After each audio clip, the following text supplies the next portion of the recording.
Eu me converti em 1992, numa segunda-feira no Rio de Janeiro. E depois da minha conversão, eu comecei a aprender algumas coisas e eu via que no ambiente religioso, pessoas viviam estilos de vidas diferentes, servindo o mesmo Deus, ouvindo as mesmas coisas, às vezes congregando na mesma igreja, e essas pessoas obtinham resultados diferentes. Essas pessoas viviam coisas totalmente antagônicas, totalmente opostas, contrárias. E eu comecei a olhar para tudo isso e procurar entender por que pessoas servindo o mesmo Deus, ouvindo as mesmas coisas, levavam vidas tão diferentes, mas muito opostas. E eu comecei a me perguntar se isso tinha a ver com Deus, se Deus tinha seus privilegiados, se Deus olhava para alguém e disse: eu gostei de você, eu fui com a sua cara, e por isso você vai prosperar. E você não vai vencer, porque eu não gostei de você. E eu descobri que não era assim que funcionava, que o ambiente de milagre para um podia ser um ambiente que o outro não sentiu nada. Um ambiente de vitória para um poderia ser um ambiente totalmente indiferente para o outro, porque não tinha a ver com Deus, tinha a ver com o posicionamento e a postura das pessoas. Então eu aprendi uma coisa que eu gostaria de compartilhar com você hoje, pois nós estamos, na verdade, num grande reality show, onde você decide. É você que decide, porque no que depender de Deus nós não vamos ganhar, nós já ganhamos, certo? Agora é importante nós entendermos o que vamos fazer. Precisamos entender que resultado é diferente de aceitação. Eu conheço muita gente que tem resultado positivo, mas o cara vai prosperar nessa terra de forma sensacional, mas não vai ser aceito. Vai passar por lá, Jesus vai estar sentado, vai olhar para ele, vai fazer assim, beleza, mas aqui não é o seu lugar, desce as escadas no final do corredor, que o chifruto está lá para te espetar com o seu garfo. Pessoas que têm resultado, mas não têm aceitação. Já descobri também que tem gente que vai passar por aqui e vai ser aceito por Deus, mas não vai ter resultado. Vai entrar no céu, louvado seja o Eterno, mas vai viver uma vida muito ruim aqui. Você conhece alguém assim? Que vai ganhar o mundo e perder a alma? Você conhece alguém que vai ganhar a alma, mas vai perder o mundo? Mas você conhece também aquele que vai sofrer muito aqui e depois ainda vai para o inferno?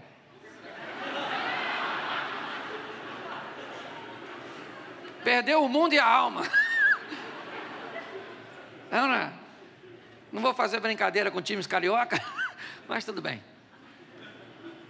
Mas eu conheço gente que vai vir nesse mundo. A Bíblia diz que adianta o homem ganhar o mundo inteiro e perder a sua, mas a Bíblia não está dizendo que o homem pode ganhar o mundo sem perder a alma. Ela está dizendo: tenha o cuidado de não ganhar o mundo e perder a alma, mas aprenda que você pode ganhar o mundo sem perder a alma. Ou seja, você pode vir aqui nessa terra viver uma vida extraordinária, sensacional, impactante, e depois dar um beijinho no ombro e ir embora. Louvado seja Deus. Chegar lá e ouvir: vinde bendito do meu Pai. Então, dessas 4 pessoas, o primeiro que ganha o mundo e perde a alma, o segundo que perde o mundo e ganha, o terceiro que perde a alma e perde o mundo, e o quarto que ganha o mundo e ganha a alma. Você quer ser qual dos 4? Já deu para decidir aí? Quem aqui quer perder o mundo e a alma, levante a mão. Vocês estão aí ligados. Esse dia eu estava num culto e falei assim: quem quer ir para o inferno diz amém. Encheu 2 ônibus, que as pessoas sequer estavam me ouvindo. Elas só escutaram, diz amém, e disseram. Então eu queria conversar com você. Resolva, certo? Como você vai viver, por vista ou por visão. Amém? Nós vamos tratar assim. Vista é tudo aquilo que os seus olhos físicos conseguem contemplar. Vista é aquilo que você vê humanamente. E nós vamos tratar como visão aquilo que ainda não está diante de seus olhos, mas já está no seu coração. Muitas vezes você vai olhar para uma situação e se ela for observada pela visão humana, ela vai ser extremamente pessimista. Mas se você aprender a olhar num ângulo diferente, numa visão, aí o que parece difícil não vai ser tão difícil assim. Eu quero usar um texto de Mateus 6, 22 e 23, que diz assim: a candeia do corpo são os olhos, de sorte que se os teus olhos forem bom, todo o teu corpo terá luz. Se porém os teus olhos forem, todo o teu corpo será trevas ou tenebroso. Se portanto a luz que há em ti são trevas, quão grandes trevas serão. Preste atenção no que o texto bíblico está dizendo. Ele diz: se você aprender a olhar as coisas de um ângulo positivo, de um ângulo diferente, se os seus olhos forem bons, você leva seu corpo, você leva a sua vida, você leva a sua história para um ambiente de sucesso. Se os seus olhos forem maus, a sua vida, ou você vai conduzir a sua vida por um ambiente tenebroso. E ainda faz um alerta: descubra se os seus olhos são bons ou maus, porque ele diz: se você pensar que os seus olhos são bons e eles ainda forem maus, suas trevas serão as piores, porque você nem é capaz de enxergar que tipo de vida você tem. E quando esse texto está dizendo, será que ele está falando de uma miopia, de um estigmatismo? Será que nesse ambiente fazer um óculos ou uma lente de contato vai resolver o problema? Não, porque esse texto não está falando de uma visão física. Ele não está falando de vista, ele está falando de visão. E nós precisamos entender isso. Porque se tivermos como enxergar, você quer ver? Nossos ancestrais. Vamos lá. Como é que o homem vivia no início de sua trajetória? Ao redor de uma fogueira. Quando descobriu o fogo. Porque antes disso, todas as vezes que escurecia, o homem parava as suas atividades. Ele tinha que se abrigar. Não havia atividades noturnas. Até que o fogo apareceu, o homem descobriu o fogo e ele fez uma fogueira. E isso deu a ele a possibilidade de ter alguma atividade noturna, que girasse em torno da luz da fogueira, que não iluminava muito longe, talvez 4, 5 metros, mas esse homem já podia ir um pouquinho mais adiante, fazer alguma coisinha, porque a luz o levava adiante. Só que depois ele descobriu que podia usar uma luz móvel, uma tocha, que ele acendia e dava a ele condições de um pouquinho, não podia ir muito longe, porque senão a tocha apagava e ia ficar difícil. Mas já dava para ir um pouquinho, porque tem crente que vive ao redor da fogueira, com uma luz extremamente limitadora. Outros são capazes de ter uma luzinha, que o leva até um pouquinho mais adiante, mas logo logo ele tem que voltar, porque senão apaga. Mas chegou um momento em que o homem descobriu o azeite, o combustível. E aí agora, enquanto tiver combustível, ele tem luz. Enquanto tiver luz, ele pode ir avançando em meio às trevas. Porque a luz vence as trevas e não há limite. Enquanto tiver combustível, ele vai rompendo. Por isso que a Bíblia diz que não deve faltar óleo sobre a nossa cabeça. Lâmpada acesa. Para quê? Para vencer as trevas. Porque a batalha bíblica, ela é o seguinte: trevas versus luz. Trevas representando ignorância, luz representando conhecimento. Você que é brasileiro, a comunidade brasileira, quem aqui já acreditou que rato virava morcego? Levanta a mão. Aí. Quem acreditou aqui que chinelo virado fazia você passar mal? Isso. Fora os que estão com vergonha de levantar e denunciar seu passado. Quem aqui já acreditou que manga com leite matava? Um grupo maior. Quem aqui que já acreditou que quando relampeava os relâmpagos, você tinha que cobrir os espelhos da sua casa? Levanta a mão. Que beleza. Olha só. Hoje você acredita nisso? Por quê?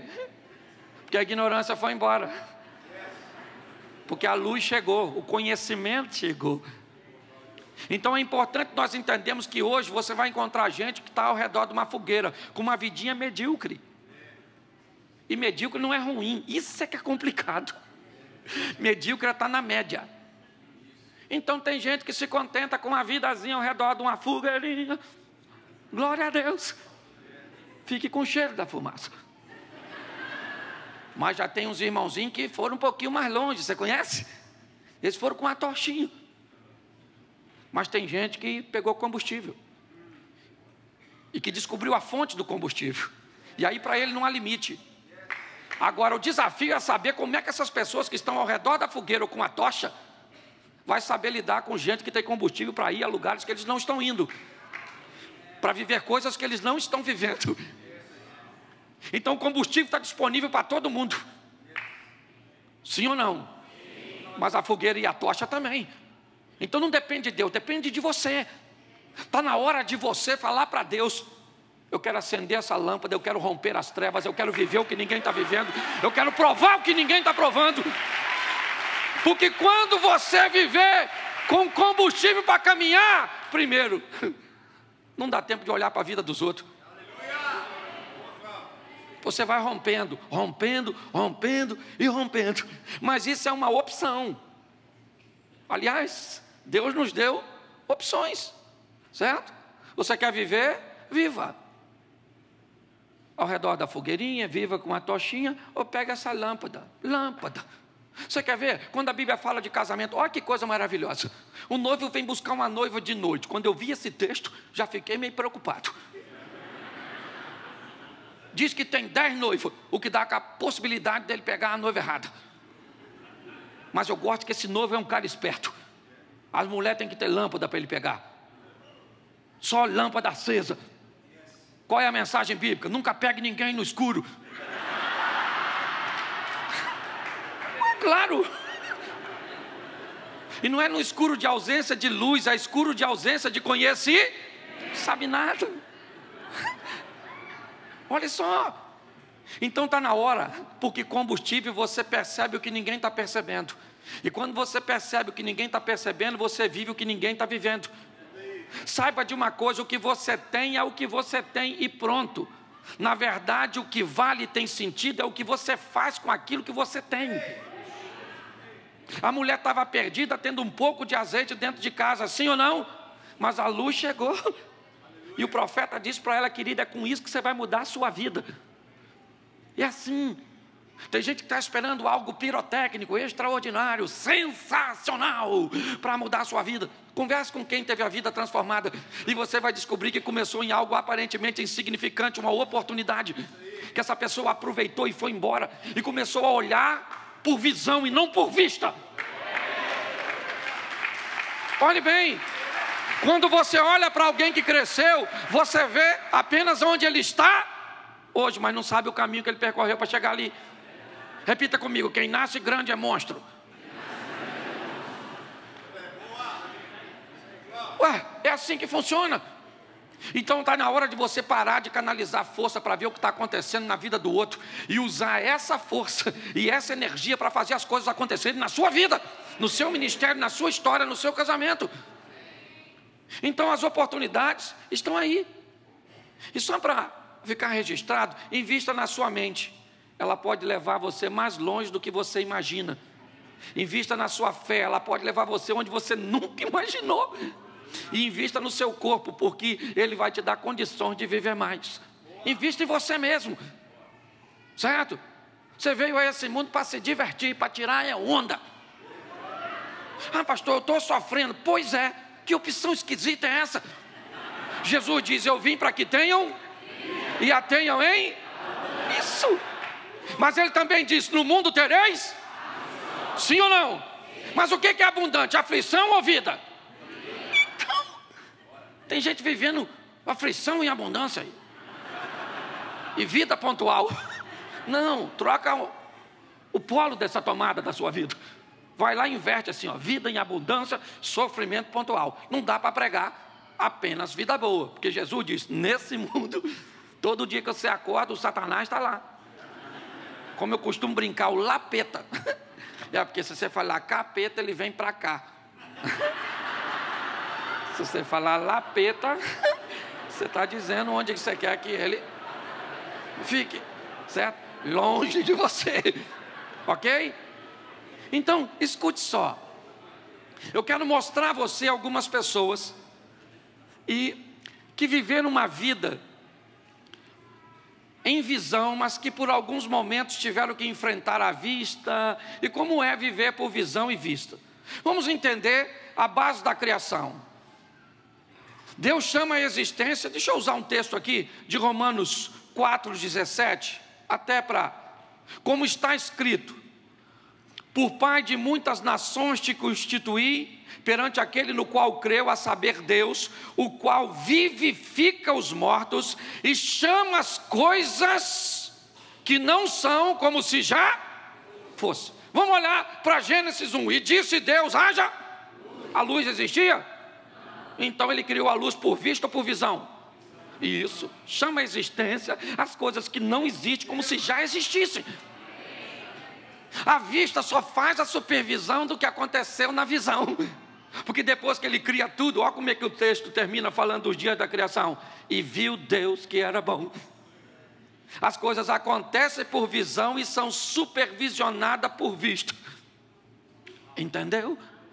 Então, você quer viver por vista, vai viver, vai ter dívida, vai ter problema, vai ter crise, você vai pensar em desistir, vai cantar: não dá mais para segurar, explode o coração. Isso é quem vive por vista. Agora, por visão, numa linguagem carioca, o bagulho é doido, o movimento é frenético, é ou não é verdade? Nós vamos impulsionar as pessoas a viver por visão e não por vista. Amém? Então sai daqui hoje olhando o seu marido por visão. Esquece a vista, senão fica ruim. Sua esposa tem que ser vista por vista ou visão? Sua sogra, a visão do super-homem. Isso. Olha só.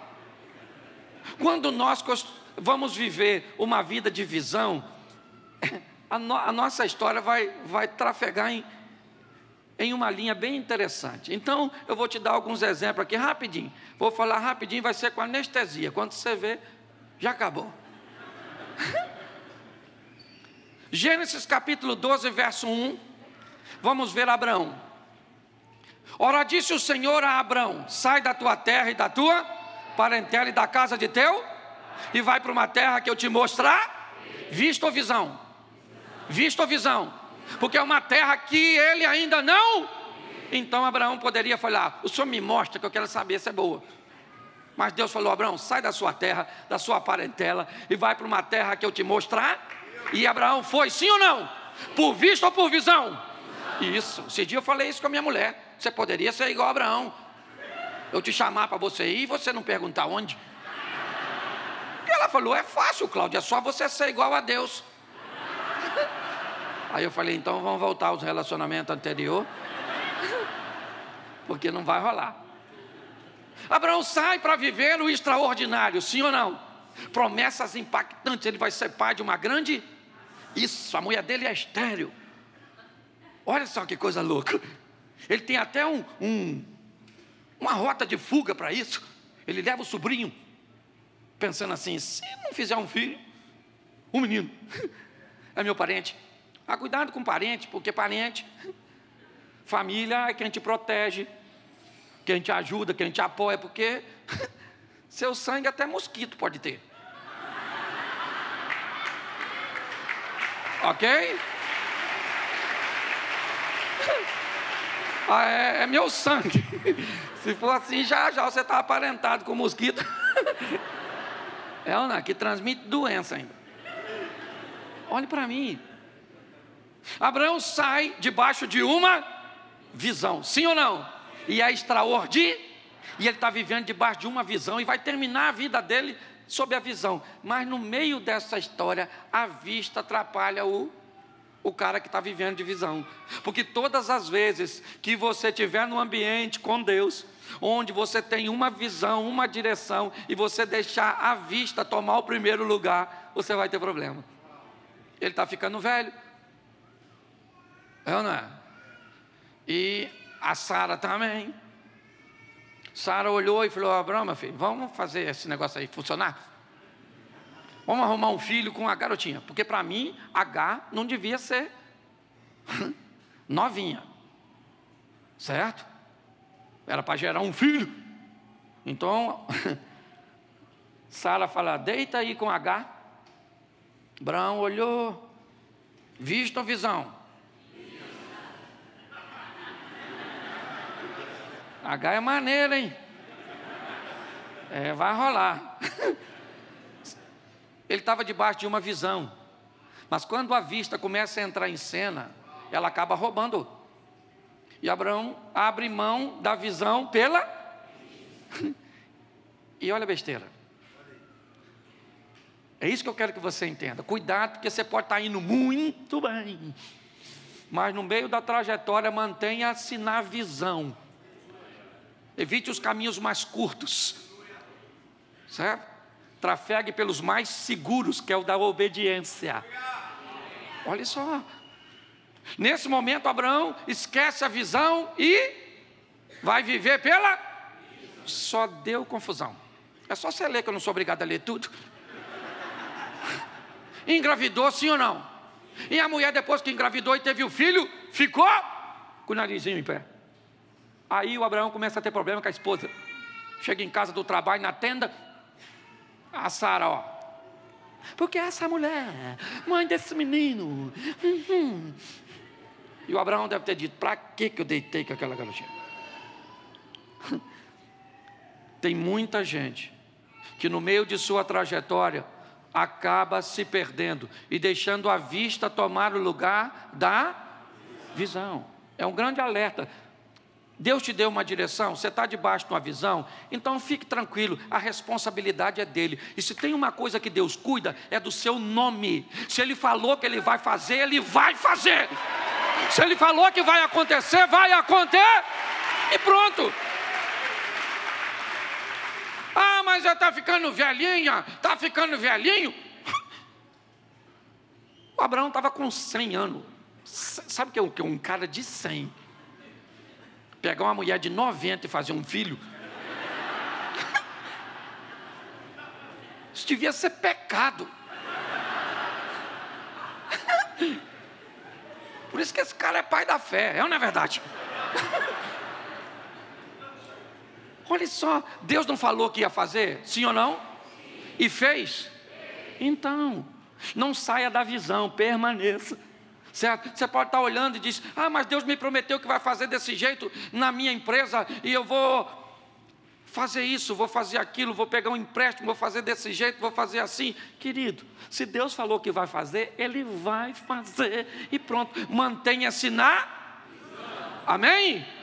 Deixa eu usar mais um textozinho, Hebreus 11, 27.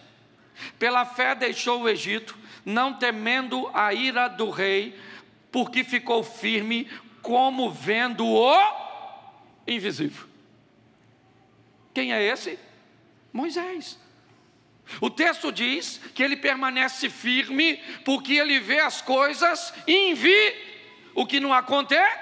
Ele está debaixo de vista ou de visão? Vista ou de visão? Pois é. Ele vai lá, permanece firme, tá jóia. O povo sai do Egito, sim ou não? Claro que saiu, a visão se cumpriu. Só que o tempo diz que, ou a Bíblia diz que o tempo vai passando. Em Números capítulo 13, verso 2, eles vão entrar na terra.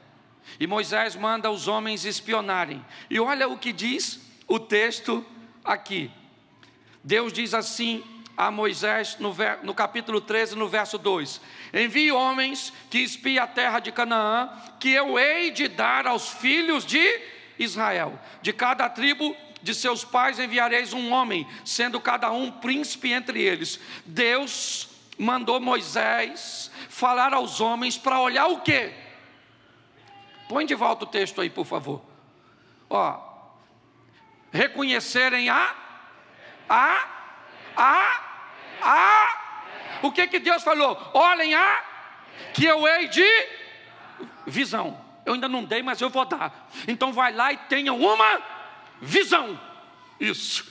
Sim ou não? Agora olha o que Moisés falou para os camaradas. Põe aí o Números 13, verso 18. 13, 18. Vejam como a terra, vejam como é. Foi isso que Deus mandou? Sim ou não? Vai lá e veja como é Foi ou não foi? Foi ou não foi? Então Moisés tinha que parar aí, sim ou não? Sim. Mas olha o que ele disse: se o povo que vive lá é forte ou fraco. Se são muitos, Deus não mandou olhar para nada disso. Deus falou: vocês vão lá e olham para a terra. Não se preocupa se tem muita gente, se eles são fortes, se eles têm arma. Não se preocupa com nada, porque o que eu quero é que vocês entendam que eu vou dar essa terra para vocês. Isso. Mas quando um líder informa a seus liderados aquilo que Deus não falou, vai lá e vê se o povo é forte ou fraco, se são muitos ou se são. Nossa, Deus está preocupadíssimo com a quantidade. Verso seguinte: se a terra em que habitam é boa ou ruim, se as cidades que vivem são cidades sem muros ou fortificadas, se o solo é fértil ou pobre, se existe ali floresta ou não. Olha só, Deus não falou para olhar nada disso. Mas como ele disse que era para olhar, os homens vão lá e olham o quê? O que Moisés mandou. Então, eles voltam dizendo: Moisés, falar uma coisa para tu, a terra é maneira, mas os caras são grandes, irmão. Os caras são muito. Não vai dar para entrar, não. Olha que loucura. Quando a nossa vida é direcionada por vista, acabou. Você sabe que Deus está contigo. O problema é que nós vivemos num mundo imediatista e Deus costuma, às vezes, deixar assim para os 44 do segundo tempo para agir. Por quê? Não sei.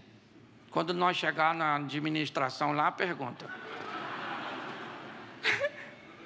Por que o senhor fez? Eu não sei por que. Eu não sei. Tem gente que me faz pergunta. Esse dia eu estava pregando de Jesus escrevendo na terra, acabou o evento. Um garoto veio falar comigo o que ele estava escrevendo. Pastor, o que ele estava desenhando lá na terra? Eu falei: irmão, eu só li. Eu não estava lá, não. O outro me perguntou: pastor, o senhor sabe se Adão tinha umbigo?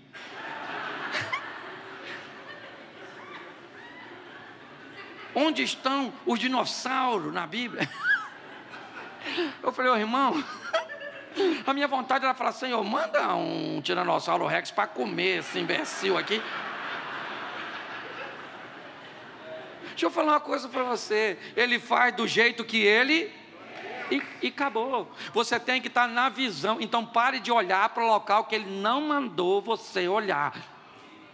É isso. Aqui Moisés cria um sério problema para seus liderados, porque eles voltam com uma visão pessimista, porque olharam para onde não deveriam olhar. Aprenda a viver por vista. Deus te deu direção, vá e faz. Entendeu? O que é? Entrei no meu casamento, entrei nisso, é meu ministério, é por visão? É por visão. Então acabou. Acabou. Eu estava chegando em casa há 5 anos atrás. Passei num local mais ou menos 300 metros da minha casa. Olhei para um galpão, vi uma igreja. Já tinha sido uma igreja naquele local. Eu achei que era alguma coisa do meu subconsciente que remeteu à lembrança. Falei: uma igreja? E como era próximo à minha casa, eu passava ali diversas vezes. E algumas vezes, durante o tempo, eu olhava para aquele local e via uma igreja. Até que um dia eu procurei o dono e falei assim: rapaz, você me aluga isso? Ele falou: aluga, você quer fazer o quê, Cláudio? Eu falei: eu vou fazer uma igreja. Mas a igreja está onde? Eu falei: sei lá, rapaz, eu passo aqui, estou vendo uma igreja, eu vou fazer uma igreja aí. Ele falou: sério? Eu falei: sério. Você não tem membro não? Eu falei: não tem não. Eu vou fazer a igreja. E comecei a reformar a igreja, o pessoal passava e perguntava: o que vai ser aí? Aí os meus funcionários falavam: uma igreja. Mas ela está onde? Sei lá, o pastor Cláudio está mandando fazer. Aluguei os 2 terrenos do lado e Deus falou comigo: inaugura, que no dia da inauguração eu mando o povo. Eu estava mandando um recurso, que era o mais difícil, porque eu fiz tudo sem dinheiro de ninguém, só Deus enviando. Vamos embora. O pessoal falava: você é louco? Eu falei: eu sou. Eu casei, sou bom da ideia, não é verdade? Vê se isso tem jeito. Olha só. E eu construí aquela igreja por visão e não foi por vista.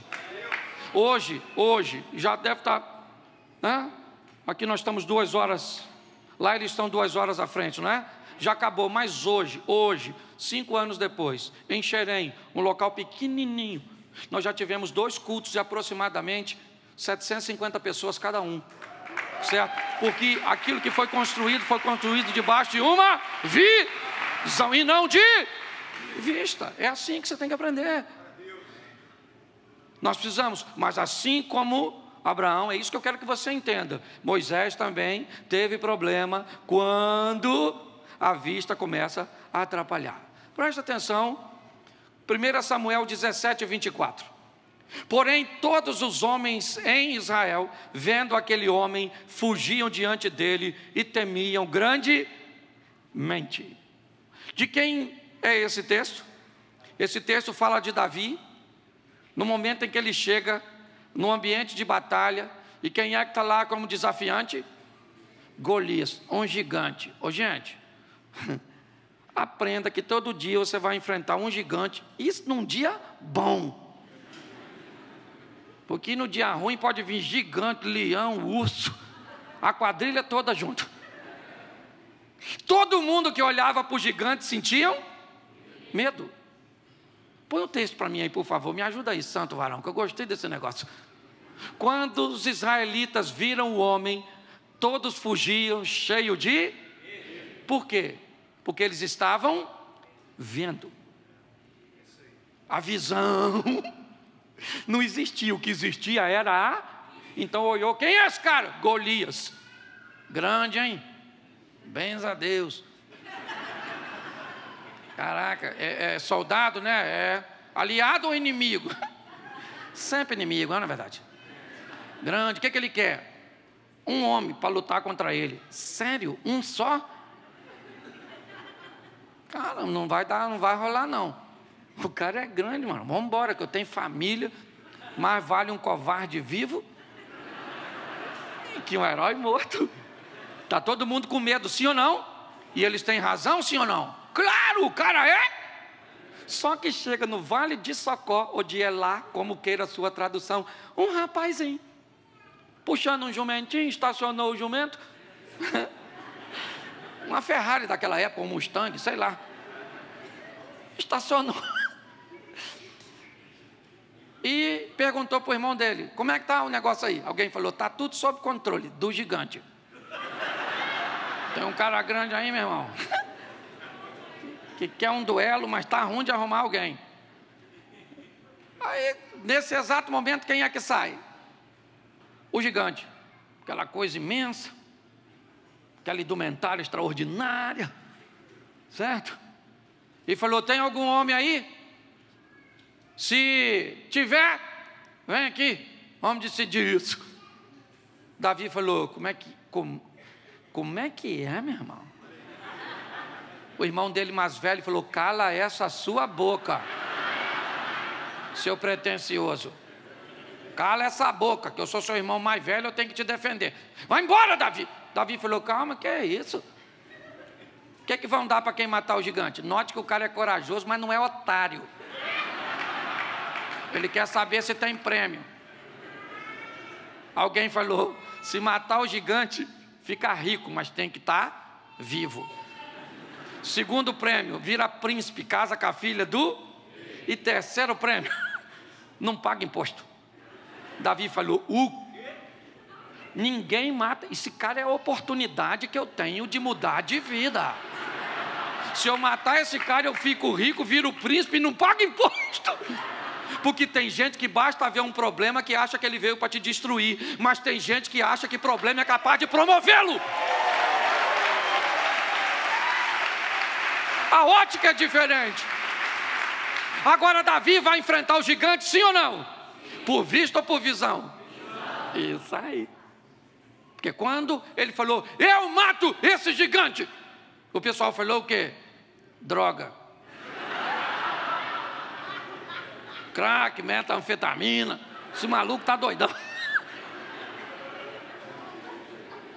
Porque a Bíblia diz que a fé é loucura. Alguém falou, leva esse garoto para Saul. Chegou lá e falou, Saul, tá ruim?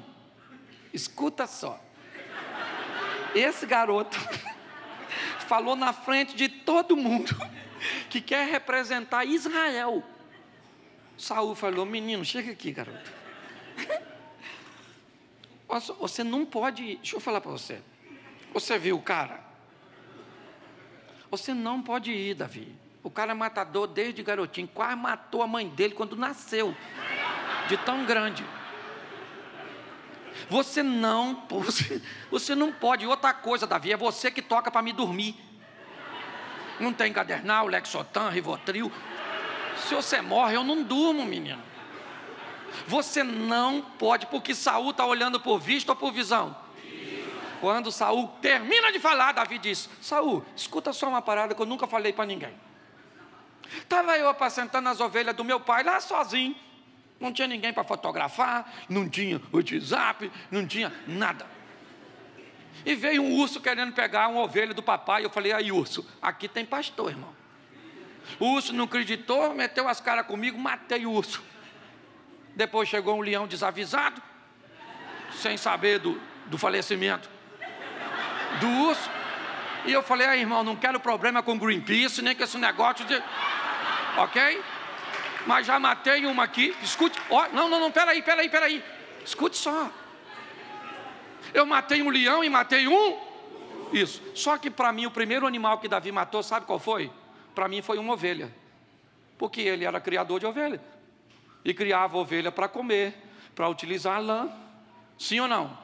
Provavelmente também Davi enfrentou o maior inimigo da ovelha, o lobo. Sim ou não? E depois enfrentou um urso, e depois enfrentou o leão, e depois enfrentou o gigante. Entendeu? Você quer entrar no cenário destruindo o gigante? Você não tem história com Deus. Quando Davi vai enfrentar o gigante, o que ele diz para Saul? Saul, eu matei um leão e um urso. Ele não falou da ovelha nem do lobo, porque era um adversário mais fraco. Eu matei e eu vou matar esse gigante. Eu estou falando para você que eu vou matar esse cara.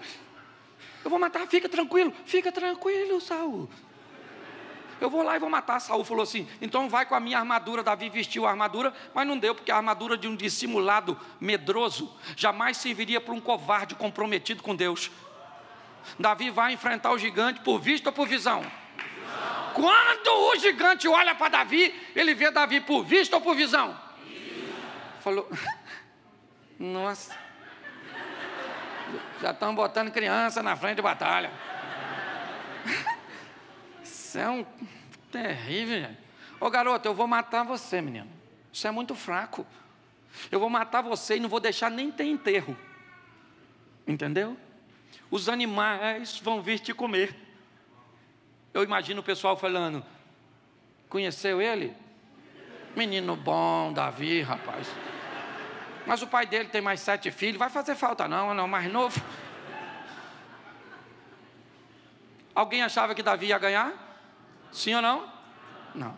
A não ser ele. Ele não acreditava muito, mas ele acreditava, porque ele estava com medo. Quando Golias terminou de falar, Davi falou, aí Golias, fala uma coisa para tu. eu vou matar você. Me parece que Davi sabia que havia sido ungido para ser rei, não foi para matar gigante. Então eu imagino, e agora por favor, deixa eu aplicar desse jeito, porque os teólogos morrem quando eu falo. Mas eu imagino que Deus está falando, mas esse menino não devia enfrentar o gigante, não mandei isso. Vai morrer, vou ter que arrumar outro.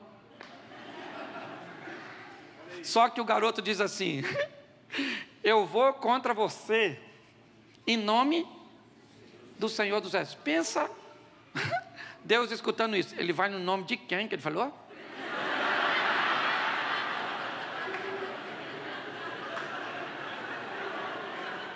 Vê se eu escutei. Ele falou que vai no meu nome. O gigante se lascou, já era. Olha só, isso é maravilhoso, certo? Porque alguém que foi capaz de olhar por visão e não por... Ele matou o gigante, sim ou não? Sim ou não? Sim. Pois é. Nós temos que aprender a viver por visão e não por vista. Não sei o que você está vivendo hoje, mas tire seus olhos físicos e coloque os olhos espirituais. Descubra que Deus está com você nessa peleja e você não peleja sozinho. Não dependa de pessoas para torcerem por você. Seja você o maior torcedor. Porque se você depender de outros para torcerem para você, você está perdido. Pensa quando Pedro saiu do barco para andar naquela noite escura em cima d'água. O que você acha que os discípulos dentro do barco ficaram falando? Isso mesmo, vai Pedro, é ruim, vai afundar, quer ver que vai afundar? Já, ó. Isso é louco, andando em cima d'água, esse palhaço. Jesus já estava chegando. E quem é que andou em cima d'água? Qual era o local mais seguro naquela ocasião? Se você estivesse lá, você ficava onde? Claro, nós queremos viver o incrível, extraordinário, sensacional, mas não queremos sair do barco. Quem fica no barco só conta a história dos outros. Quem sai do barco conta histórias a respeito de si mesmo. Está na hora de você contar suas próprias histórias, amém? Davi entrou no arraial com a cabeça do gigante. As mulheres gritando, pensa garotada. O mulherio tudo para a janela. Chegou o machão. Sabe o que é mais interessante? Davi ficou rico, casou com a filha do rei e provavelmente a família continuou pagando imposto, porque Saul tentou sabotar. Merabe, que era para casar com ele, Saul deu para outro. E quando Saul oferece Mical para casar com Davi, Davi disse, eu não sou digno de ser genro do rei, porque eu não tenho como pagar um dote. Então ele não ficou rico, senão teria dinheiro. Saul tentou sabotar a vitória de Davi, mas quem estava com Davi era Deus. E quando Deus está contigo, ninguém sabota o que Ele tem para você. Entendeu? Presta atenção, Davi se casou com a filha de Saul, sim ou não? Mas com uma mulher que o amava. Mical, uma japonesinha extraordinária. Porque com esse nome não vai ser de Fortaleza, é ou não é verdade? Mical, a senhora é de onde? Do Ceará. Escute. Ele ficou rico, sim ou não? Sim ou não? E ele parou de pagar imposto? Sim, porque agora ele era o monarca. E as pessoas pagavam imposto para ele. Porque se Deus estiver contigo, meu irmão, o deserto tem que te fazer prosperar. É isso que você tem que aprender. A andar por vir. Isso. Agora preste atenção nesse texto. Segundo o livro dos Reis, capítulo 6, verso 15. E o servo do homem de Deus se levantou muito cedo e saiu. E eis que um exército tinha cercado a cidade com carros e cavalos. Então o servo disse, ai meu senhor, o que faremos? Verso 16. E disse, não temas, porque mais são os que estão conosco do que os que estão... Isso. O profeta respondeu, não tenha. Aqueles que estão conosco são mais numerosos do que... Olhe para mim aqui. A casa de Esaú ou a casa de Eliseu, está cercada pelo exército dos arameus, os sírios. Não tem rota de fuga. E Eliseu trabalhava com um garotinho. E o garoto acordou cedo, abriu a porta. E o exército tinha cercado a casa de Eliseu. Quando o garoto viu, a vista do garoto foi capturada. O menino olhou aquele exército e começou. Ah, meu Deus. O que faremos? Porque tem gente que é assim. Olhou o problema e agora?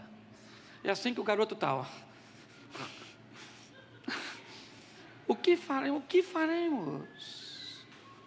O exército está lá, sim ou não? Logo depois do garoto, quem é que vem? O Eliseu.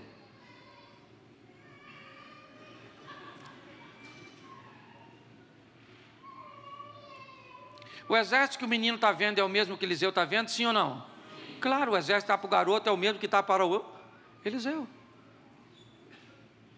E o menino está tremendo, dizendo o quê? O que faremos? E Eliseu? E o menino tremendo. E o Eliseu? De repente o Eliseu olha para o menino e diz assim: calma, garoto. Mais numerosos são os que estão conosco do que os que estão com ele. O menino olha e diz assim: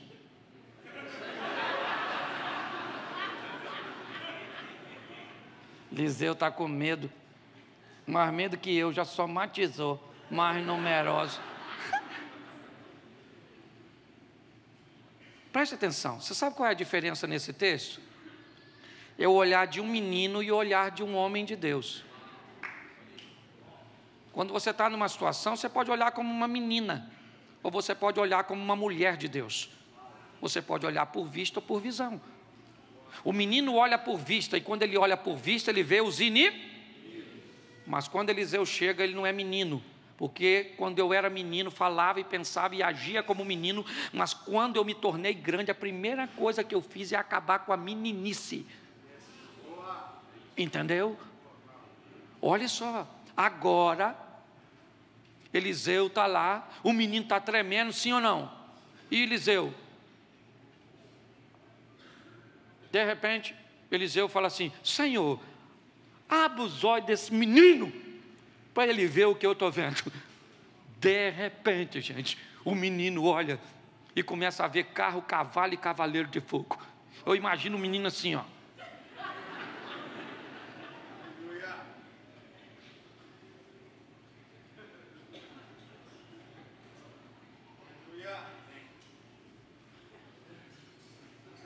Estava aqui antes, Eliseu? Por isso que tu estava tranquilo. Eu não estava vendo, não. Está na hora de você mudar suas companhias e andar com gente que te mostra coisa que você ainda não está vendo.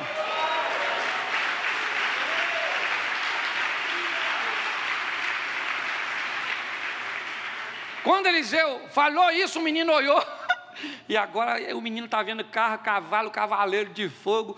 Agora não é mais visto, agora é. Eu imagino o menino falando assim: veio pegar a gente aí, Eliseu, pensou que nós estávamos sozinhos, ó. Nós andamos em bando, nós somos quadrilha do eterno. Agora vem, maluco, agora faz questão de vir me pegar aqui. Chega aí, cavaleiro de fogo, aqui é uma verdade. Parece até pregação da caverna do dragão. Escute só. Olha só. Olha que coisa, gente, isso para mim é extraordinário.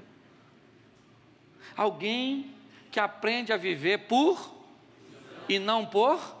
É isso que Deus está querendo falar comigo e com você. E para terminar, olha que maravilha. Ezequiel 37. Olha o que Deus diz para Ezequiel depois de levá-lo a um vale cheio de ossos. Olha só: filho do homem, porventura viverão estes ossos? Olha só, um vale de ossos secos está diante de um profeta, e Deus pergunta ao profeta: o que você está vendo, camarada? Dá uma volta aí, um rolé no meio do... E ele fala: eu estou vendo os ossos e os ossos estão? E Deus pergunta: pois é, pode voltar à vida a esses ossos? Se for por vista, pode? Mas se for por visão? Por isso que Ezequiel disse: o Senhor é que sabe, não quero me meter nisso. O Senhor é que sabe. Se eu for falar o que eu estou vendo, não vai, é osso sem sequim, não tem sombra de... Mas quando ele me parece que quer tirar o corpo fora, Deus traz ele para dentro. Então, se é isso, querido, profetiza. Então profetiza. Se é meu profeta, então diz para esse osso seco. E aí não dá para ser com visão, não dá para ser com vista, tem que ser por... Diz a ele: ossos secos, ouvi a palavra do Senhor. Está na hora de sairmos daqui, gente, para vivermos o extraordinário, o incrível. E não dá para viver tudo isso vivendo por vista. Nós temos que romper a barreira e viver debaixo de uma visão, onde você consegue enxergar coisas que as pessoas ainda não estão vendo. Viver coisas que as pessoas não estão vivendo. É isso. Essa é a proposta para mim e para você. Se você olhar quem está vivendo o incrível e o extraordinário, pare e pense, cada um na sua esfera. Mas é porque aprendeu a viver visão. Olhe seu casamento, olhe seus filhos, olhe seus negócios, olhe seu ministério. Olhe por visão e não por vista. Porque quando isso acontecer, primeiro, seu vocabulário muda em torno daquilo que você está vendo. Você vai começar a falar coisas diferentes do seu casamento, coisas diferentes da sua empresa, coisas diferentes da igreja, coisas diferentes da sua fé. Mas enquanto você estiver por vista, o negócio vai ficar difícil para você. Porque todo aquele que invocar o nome do Senhor será salvo. Como, pois, invocarão aquele em quem não creem? E como crerão naqueles de que não ouviram? E como ouvirão, senão a quem pregue? E como pregarão, se não forem enviados? Como está escrito: quão formosos os pés dos que anunciam o evangelho de paz, dos que trazem alegres novas de boas coisas. Mas nem todos têm obedecido ao evangelho, pois Isaías diz: Senhor, quem creu na nossa pregação? De sorte que a fé é pelo ouvir, e ouvir pela palavra de Deus. Romanos capítulo 10, versículo 13 ao 17.